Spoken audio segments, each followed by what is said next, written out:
Hello everyone. My name is Deepak. बहुत सारे लोग हैं जो आईसीटी के कॉन्सेप्ट लर्न तो कर चुके हैं, लेकिन फिर भी उनको सही तरीके से चार्ट पे या तो डिप्लॉय नहीं कर पा रहे, या फिर उनमें बहुत सारी गलतियां कर रहे हैं जिनसे वो ना तो प्रॉफिट जनरेट कर रहे हैं और ना उनका कुछ हो रहा है। बहुत सारी मिस्टेक लोग जो आईसीटी के कॉन्सेप्ट में करते हैं, वो मैं आने वाले 2-3 लेक्चरों में आपको बताने वाला हूँ। आज की ये जो वीडियो है, इसमें मैं आपको रिवर्सल पॉइंट बताऊंगा कि मार्केट किस जगह से रिवर्स होता है। हम सही एक रिवर्सल कैसे पकड़ें। जैसे मानो मार्केट यहाँ से एक रिवर्स हुआ, तो हम कैसे पता करें कि मार्केट यहीं से ऊपर जाने वाला है, वापस नीचे आने वाला है नहीं। मतलब अगर यहाँ से आप ट्रेड पकड़ते तो मार्केट यहाँ से ऊपर गया है, लेकिन वापस मार्केट नीचे आया, इनका एसएल खाया है और वापस फिर मार्केट ऊपर गया है, तो कैसे पता करें मार्केट यहाँ से ही ऊपर जाएगा या फिर मार्केट एक्चुअल में यहाँ से ऊपर जाएगा। इसके ऊपर आज मैं डिटेल से आपको बताने वाला हूँ कि कौन कौन सी वो मिस्टेक आप जो करते हैं, वो मैं आपको बताने वाला हूँ। और जो एक्चुअल में रिवर्सल होता है वो कहाँ से होता है, वो आज मैं इस वीडियो में आपको समझाने वाला हूँ। ओके, तो मैं अभी आपको कुछ एग्जांपल दूंगा। जैसे मानो ये एक क्या है, रिवर्सल पॉइंट है। तो सबसे पहले ये देखो कि मार्केट रिवर्सल यहाँ पर क्यों हुआ है, तो हमें वो एरिया फाइंड करना है। यहाँ अगर आप यहाँ पर देखोगे तो यहाँ पर क्या है, मार्केट ने ब्रेक ऑफ स्ट्रक्चर किया है, मार्केट ऊपर गया है। और जो मार्केट यहाँ से थोड़ा सा ये रिवर्सल हुआ है, ये क्या है, हमारा पूरा एक ऑर्डर ब्लॉक है। अगर आप आईसीटी के कॉन्सेप्ट को अच्छे से समझ रहे हो तो आपको पता होगा कि ये क्या होता है, हमारा पूरा एक ऑर्डर ब्लॉक होता है। जो मार्केट एक पुल बैक लेता है, तो ये पूरा एक क्या होता है, पूरा हमारा जो पुल बैक होता है वो ऑर्डर ब्लॉक होता है। और इसका हमको मैन थ्रेशोल्ड पॉइंट लेना होता है 0.5 लेवल। जब हम इसका मैन थ्रेशोल्ड पॉइंट लेते हैं, तो मैं यहाँ पर मार्क कर देता हूँ। तो ये जो आपको लाइन दिख रही है, ये मैन थ्रेशोल्ड पॉइंट है। और जब भी मार्केट इस लेवल के आसपास आए तो हमें एंट्री बनानी होती है, इसके नीचे से एंट्री बनानी होती है। अब देखो मार्केट क्या कर रहा है, इसको टच कर रहा है और वापस ऊपर जा रहा है। अब कुछ लोग गलतियां क्या करते हैं वो मैं आपको बताता हूँ। जैसे मानो मार्केट, आपको ये तो पता है मार्केट नीचे आएगा, ठीक है। जैसे ब्रेक ऑफ स्ट्रक्चर हुआ वहां पर, और मार्केट इधर कहीं आने वाला है इस ऑर्डर ब्लॉक पे। जैसे आपने बहुत बार ऐसा देखा होगा कि आपने ऑर्डर ब्लॉक तो फाइंड किया, आपने एक रिवर्सल देखा और वहां पर आपने ट्रेड लिया, रिवर्सल के नीचे आपने एसएल लिया। एसएल लगाने के बाद मार्केट सबसे पहले एसएल लेता है और फिर एक्चुअल में ऊपर बाइंग आती है। तो अब हमें कैसे पता लगे कि मार्केट यहाँ से जाने वाला है या फिर यहाँ से जाने वाला है। अब कुछ लोग क्या करते हैं, ये ऑर्डर ब्लॉक मार्क किया, अब मार्केट ने रिवर्सल तो यहाँ से भी दिया है, तो कुछ लोग क्या करते हैं कि मार्केट में यहाँ से अपनी पोजीशन बनाते हैं। जैसे मैं आपको बताता हूँ, यहाँ से पोजीशन बनाते हैं ऊपर की तरफ, और एसएल अपना ये जो वी थी इस पर रखते हैं, और जस्ट मार्केट क्या करता है, एसएल लेता है। तो ये जो गलतियां है अक्सर लोग करते हैं। और यहाँ से देखो कितना अच्छा रिवर्सल मिला है। एक जो हैमर कैंडल है वो भी अच्छे से बनी है, अच्छे से रिवर्सल हुआ है, और मार्केट ऊपर भी गया है। और लोग बाग इसमें क्या हुए हैं, ट्रैप हुए हैं। अब कैसे पता करें कि मार्केट यहाँ से जाने वाला है या फिर यहाँ से जाने वाला है। तो देखो सबसे पहले एक रूल आप समझ लो कि ये जो 0.5 लेवल है, सबसे पहले बात आप ये समझो कि 0.5 लेवल से मार्केट नीचे आए तभी हमें एंट्री बनानी है। क्या करना है, जब भी मार्केट 0.5 लेवल से नीचे आए तभी हमें एंट्री बनानी है। इसके ऊपर हमने कुछ भी हो जाए, चाहे मार्केट इधर चल जाए इधर चल जाए, हमें एंट्री नहीं बनानी है। अब कभी कभी आपने देखा होगा कि मार्केट जो है वो 0.5 लेवल पे तो आता नहीं है और ऊपर से ही चला जाता है। तो ध्यान रखो, जब भी ऊपर से चला जाए तो उसमें ट्रेड मत लो। जरूरी थोड़ी है हर ट्रेड को आपको पकड़ना। यही लोग अक्सर गलतियां करते हैं कि वो हर ट्रेड को पकड़ने के चक्कर में होते हैं। आपको हर ट्रेड नहीं पकड़ना है, समझ रहे हो। मतलब अगर मार्केट मान लो यहाँ से भी ऊपर चल जाता तो कोई दिक्कत नहीं है, जाने दो, हम अगला ट्रेड पकड़ेंगे। अगर ये नहीं आया तो अगला नेक्स्ट ट्रेड पे हम ध्यान देंगे, समझ रहे हो। मतलब 0.5 लेवल से नीचे आए तभी हमने ट्रेड लेना है। अब मानो ये या तो 0.5 लेवल से आए या फिर इसको टच करे, है ना। अब मार्केट ने क्या किया है, वापस नीचे आया है, इस लेवल को क्या किया है, टच किया है। अब यहाँ पर देखो, मैं आपको डिटेल से बताता हूँ। इधर क्या हुआ है, मार्केट ने तो इस पे भी टच किया है और मार्केट ऊपर गया है। अब आपको देखना है एफवीजी, क्या यहाँ पर कोई एफवीजी है क्या? नहीं है। वापस मार्केट नीचे आया है, यहाँ पर भी कोई एफवीजी है? नहीं है। वापस मार्केट नीचे आया है, इधर भी कोई एफवीजी देखो, दिख रहा है आपको? कोई एफवीजी नहीं है। इधर देखो, मार्केट नीचे आया है, ऊपर गया है, एक ये एफवीजी है जो इधर है, ये हमारा क्या है, एक एफवीजी है। ओके, दूसरा एफवीजी ये देखा, एक इधर है, ये एफवीजी। और मार्केट क्या कर रहा है, इस वापस ऊपर जाता है, नीचे आता है, इस एफवीजी को टैप करता है और ऊपर। अब हमारी जो एक्चुअल बाइंग बनती है, अगर आप थोड़ा सा रिस्क फ्री रहते हो, तो हमारी जो एक्चुअल बाइंग बनती है वो, ये जो कैंडल क्लोज हुई है यहाँ पर हमारी एक्चुअल एंट्री बनती है। और जो हमारा एसएल होता है वो इधर होता है, नीचे। क्यों होता है इतना बड़ा एसएल? अभी आपको बड़ा लग रहा है, लेकिन क्यों हमने यहाँ पर एसएल लिया है? क्योंकि एक एफवीजी नीचे भी है और कई बार मार्केट इस एफवीजी पे आता है और वापस ऊपर जाता है। तो हमें क्या करना है, एसएल को इसके नीचे रखना है। आई बात समझ में? और जो हमारा टेक प्रॉफिट रहेगा वो ये जो ऊपर हाई है इस तक रहेगा, और वापस यहाँ तक, इस जगह तक हमने क्या लिया, टेक प्रॉफिट लिया। और अब आप देख लो आपका रिस्क टू रिवॉर्ड रेशियो कितना है, 2.93 आपका रिस्क टू रिवॉर्ड रेशियो है, और काफी अच्छा रिस्क टू रिवॉर्ड रेशियो है। अब आपको समझ में आया एक्चुअल एंट्री हमें कैसे बनानी है। और भी मैं आपको एग्जांपल देता हूँ, जैसे सेकंड जो रिवर्सल पॉइंट है वो ये है। जैसे मानो मार्केट ने एक लिक्विडिटी ली। ओके, लिक्विडिटी लेने के बाद आपको याद रखना है कि ऊपर कैंडल क्लोज नहीं हो, जो लिक्विडिटी लिया उसके नीचे ही कैंडल क्लोज हो, फर्स्ट रूल तो ये कहता है। ओके, उसके लेने के बाद अब लोग क्या करते हैं कि तुरंत एंट्री बनाते हैं। जैसे यहाँ पर एक अब रिवर्सल दिखा और यहाँ पर एंट्री बना ली। अब अभी तो ये नीचे गया है, लेकिन क्या हर बार ऐसा ही हो गया क्या? नहीं होगा।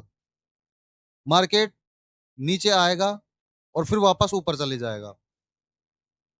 आई बात समझ में? अब हम कैसे पता करें कि मार्केट नीचे ही जाने वाला है? तो सबसे पहले ये देखो कि मार्केट एक लिक्विडिटी ले, नीचे कैंडल क्लोज करे इसके, और आपको तुरंत जो ट्रेड है वो नहीं लेना है। सबसे पहले आपको एक एफवीजी का वेट करना है, और जो पहला स्विंग होता है वो अगर मार्केट ले और उसके बाद उस एफवीजी से जाए, वो सबसे अच्छा हमारे लिए एंट्री पॉइंट होता है, जो हमें परफेक्ट एंट्री देता है। जैसे मानो ये एक पुल बैक है इधर, मार्केट ने सबसे पहले क्या किया, इसे ब्रेक किया। अब हमें पता है कि मार्केट दो जगह से रिवर्स हुआ है, एक तो जगह ये, यहाँ पर एक एफवीजी है और मार्केट ने इसे टैप किया है और वापस नीचे। अच्छा, एक बात का और याद रखना है, ये जो एफवीजी होता है, मार्केट अगर इसे टैप करे और वापस नीचे आए तो ही हमें एंट्री प्लान करनी है। मतलब एफवीजी पर बॉडी क्लोज नहीं होनी चाहिए। क्या नहीं होनी चाहिए? बॉडी क्लोज नहीं होनी चाहिए। अगर मान लो एफवीजी के ऊपर या फिर एफवीजी पे बॉडी क्लोज की हुई है, तो वो मान्य नहीं होगा, उस ट्रेड को मत लो। अगर एफवीजी पे टैप करके वापस बॉडी नीचे क्लोज हो तो ही आपको ट्रेड लेना है। ओके, अभी यहां से भी आपको ट्रेड नहीं लेना है। क्यों नहीं लेना है? क्योंकि मार्केट ने अभी ब्रेक ऑफ स्ट्रक्चर नहीं किया। मार्केट ने इधर ब्रेक ऑफ स्ट्रक्चर किया है। ये क्या है, हमारा एक ऑर्डर ब्लॉक है। क्या है? ये एक हमारा ऑर्डर ब्लॉक है विद एफवीजी है। अब देखो यहाँ पर आपको कितने साइन मिले हैं। पहला क्या है, मार्केट ने एक लिक्विडिटी ली है, पहला पॉइंट। ओके, दूसरा क्या है, मार्केट ने एक स्ट्रक्चर ब्रेक किया है, पहला स्विंग ले लिया है। तीसरा क्या है, मार्केट ने इस एफवीजी से क्या किया है, रिवर्स किया है। तो कितने सारे आपके पॉइंट बन गए। तो हमें क्या करना है, ट्रेड कहाँ से प्लान करना है, इस जगह से। तो मार्केट ने यहाँ से रिवर्स किया है, हमारा जो एसएल रहेगा वो कहाँ पर रहेगा, ऊपर, इस जगह बॉडी के ऊपर। और जो टेक प्रॉफिट रहेगा वो नीचे। ओके, इस तरह हमें ट्रेड प्लान करना है। अब देखो कितना रिस्क फ्री ट्रेड प्लान है, आपको हर चीजें सामने से दिख रही है। सबसे पहले मार्केट ने लिक्विडिटी ली है, ब्रेक ऑफ स्ट्रक्चर किया है, एफईजी से भी रिवर्स किया है, उसके बाद हमने ट्रेड प्लान किया है। ओके, इस तरह से आपको ट्रेड प्लान करना है। और भी मैं आपको एग्जांपल देता हूँ। ये मैं एक एग्जांपल दे रहा हूँ। मार्केट ने यहाँ से क्या किया है, रिवर्स किया है। ओके, मार्केट ने यहाँ से रिवर्स किया है, यहाँ पर ब्रेक ऑफ स्ट्रक्चर भी हुआ है, मार्केट नीचे भी गया है, और मार्केट ने ये जो ऑर्डर ब्लॉक है इससे रिवर्स किया है। अब देखो लोग क्या गलती करते हैं। सबसे पहले एक ऑर्डर ब्लॉक यहाँ पर भी है, ये देखो, पहला ऑर्डर ब्लॉक, और मार्केट यहाँ से भी रिवर्स हुआ है। ओके, कुछ लोगों ने यहाँ से भी ट्रेड प्लान किए होंगे, और जैसे उन्होंने प्लान किया, क्या हो गया, एसएल हो गया। एक ऑर्डर ब्लॉक यहाँ पर भी है, ये रहा एक ऑर्डर ब्लॉक, और मार्केट ने इसे भी रिस्पेक्ट नहीं दिया। एक ऑर्डर ब्लॉक यहाँ पर भी है, और एक एफवीजी इधर भी है, मतलब एक ऑर्डर ब्लॉक इधर भी है और विद एफवीजी है। ये क्या है, हमारा एक पूरा ऑर्डर ब्लॉक है और एफवीजी भी है। अब हमें कैसे पता करें कि मार्केट यहीं से ऊपर जाएगा, या फिर इस जगह से ऊपर जाएगा, या फिर यहां से ऊपर जाएगा, या फिर मार्केट यहां पर आएगा? तो अब क्या करना है, जो हमारी एक सही एंट्री प्लान रहेगा वो क्या रहेगा, देखो। सबसे पहले मार्केट ने क्या किया है, ब्रेक ऑफ स्ट्रक्चर किया है। अब हमें यह पता है मार्केट नीचे जाने वाला है, और नीचे जाने के बाद ऊपर जाने वाला है। अब हमारे पास क्या है, तीन मेजर पॉइंट है। सबसे पहले ये ऑर्डर ब्लॉक, दूसरा ऑर्डर ब्लॉक, तीसरा ऑर्डर ब्लॉक, और चौथा ऑर्डर ब्लॉक विद एफवीजी, इधर एफवीजी है। अब मार्केट ने क्या किया है, सबसे पहले ये देखो, यहाँ से एक पुल बैक लिया है, ऊपर गया है। क्या यहाँ पर एक एफवीजी बनी है क्या, कोई नहीं बनी है। ओके, मार्केट वापस नीचे आया है। अब ये जो ऑर्डर ब्लॉक है इस पर आपको ध्यान देना है। ये जो हमारा ऑर्डर ब्लॉक है ये तो हो गया, मतलब यहाँ पर कोई एफवीजी नहीं था, मार्केट वापस नीचे आ गया। इस ऑर्डर ब्लॉक को क्या रिस्पेक्ट दे रहा है मार्केट? नहीं दे रहा। क्यों नहीं दे रहा? क्योंकि अगर दे रहा होता तो यहाँ से एक मार्केट आता, एक वीक बनाता और वापस ऊपर क्लोज होता। ठीक है, जैसे ये जो ऑर्डर ब्लॉक है, मार्केट वापस नीचे आया, ये ऑर्डर ब्लॉक को रिस्पेक्ट दे रहा है। कैसे दे रहा है, मार्केट नीचे आता है, ये जो ऑर्डर ब्लॉक है उसे टैप करता है और ऊपर क्लोज होता है। अब क्या यहाँ से हम एंट्री प्लान करें क्या? नहीं। क्यों नहीं? क्योंकि मार्केट यहाँ पर भी आ सकता है, ये जो ऑर्डर ब्लॉक है यहाँ पर भी आ सकता है। अगर आप यहाँ पर एसएल रखोगे तो आपका एसएल हो जाएगा। तो कहां पर एंट्री प्लान करें?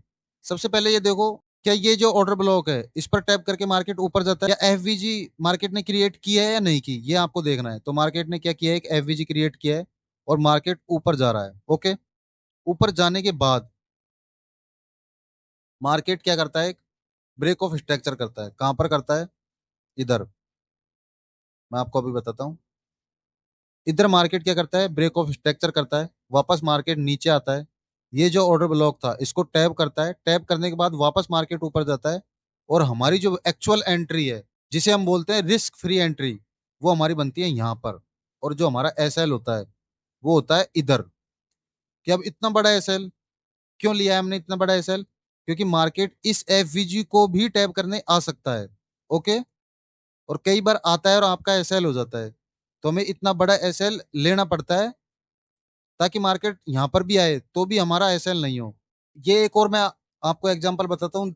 अब इसमें क्या हुआ है, ये देखो, मार्केट ने क्या किया है, ये जो एफवीजी था इसे टैप करके मार्केट ऊपर गया है। ओके, ऊपर जाने के बाद ये हमारा फर्स्ट ऑर्डर ब्लॉक है, ये फर्स्ट ऑर्डर ब्लॉक है। इधर सेकंड ऑर्डर ब्लॉक है, ये जो ऑर्डर ब्लॉक है सेकंड ऑर्डर ब्लॉक है। ये जो हमारा लास्ट ऑर्डर ब्लॉक है। ओके, जो नीचे कैंडल है ये लास्ट ऑर्डर ब्लॉक है। अब हमें पता है मार्केट ने क्या किया है, ऊपर गया है। ऊपर जाने के बाद हमें पता है नीचे आने वाला है, या तो इस ऑर्डर ब्लॉक से मार्केट वापस जाएगा, या फिर इस ऑर्डर ब्लॉक से मार्केट ऊपर जाने वाला है। अब आपको देखना है रिवर्सल पॉइंट अच्छे से। कैसे? यहां से देखो मार्केट, ये जो ऑर्डर ब्लॉक है इस पे देखो, क्या मार्केट ने कोई एफवीजी क्रिएट किया है इस जगह? जब यहां से मार्केट ऊपर गया है तो एफवीजी क्रिएट हुई क्या? कोई नहीं हुई। मार्केट वापस नीचे आता है, ये जो ऑर्डर ब्लॉक था लास्ट इसे टैप करता है, और मार्केट वापस ऊपर जाता है। अब देखना है आपको, क्या एफवीजी क्रिएट हुई? हाँ, यहाँ पर एक बहुत बड़ा एफवीजी है, मतलब मार्केट इसे वापस फुलफिल करने आने वाला है। मार्केट ने इसे टैप किया, और अब हमारी जो एक्चुअल एंट्री है, जिसे हम बोलते हैं रिस्क फ्री एंट्री, वो हमारी बनती है यहाँ से। एसएल हमारा कहाँ पर होता है, ये जो कैंडल है इसके नीचे, और हमारा टीपी 1:3 या 2। ओके, और हमारा टीपी कंप्लीट हो जाता है। तो इस तरह आपको एक्चुअल में एंट्री बनानी है। लोग क्या करते हैं, डायरेक्ट ही जैसे टैब हुआ और एंट्री बना लेते हैं। लेकिन हमें ऑर्डर ब्लॉक या एफवीजी टैब होने के बाद भी कंफर्मेशन का वेट करना है। तुरंत ही ट्रेड नहीं लेना है, हमें कंफर्मेशन का वेट करना है। उसके बाद हमें ट्रेड प्लान करना है और हमें टेक प्रॉफिट लेना है। तो ऐसी ही कुछ गलतियां हैं जो मोस्ट ऑफ द लोग करते हैं, और एक एक करके मैं उन गलतियों को एक एक वीडियो में लाऊंगा आपके सामने कि क्या क्या लोग गलती करते हैं और आपको क्या नहीं करनी। ओके। मुझे आशा है कि आपको वीडियो अच्छी लगी होगी और आपको समझ में आया होगा कि आपको अब क्या गलतियां नहीं करनी है। अगर वीडियो अच्छी लगी हो तो और लोगों तक भी शेयर करें, और वीडियो को लाइक करें और कमेंट करें कि आपको और किस पर वीडियो चाहिए। अगर आपको और भी आईसीटी के रिलेटेड या फिर उनके कॉन्सेप्ट से रिलेटेड क्या उनमें गलतियां होती हैं उनसे रिलेटेड अगर वीडियो चाहिए, या फिर कोई स्पेसिफिक वीडियो चाहिए, तो वो भी मुझे बता देना है। वैसे तो मैं आगे और भी गलतियां जो आईसीटी के कॉन्सेप्ट में लोग करते हैं उनके ऊपर वीडियो लाने वाला हूँ। लेकिन फिर भी अगर आपको लगता है कि किसी स्पेसिफिक टॉपिक पर वीडियो बनानी है तो वो मुझे कमेंट कर सकते हैं। मिलते हैं नेक्स्ट वीडियो में।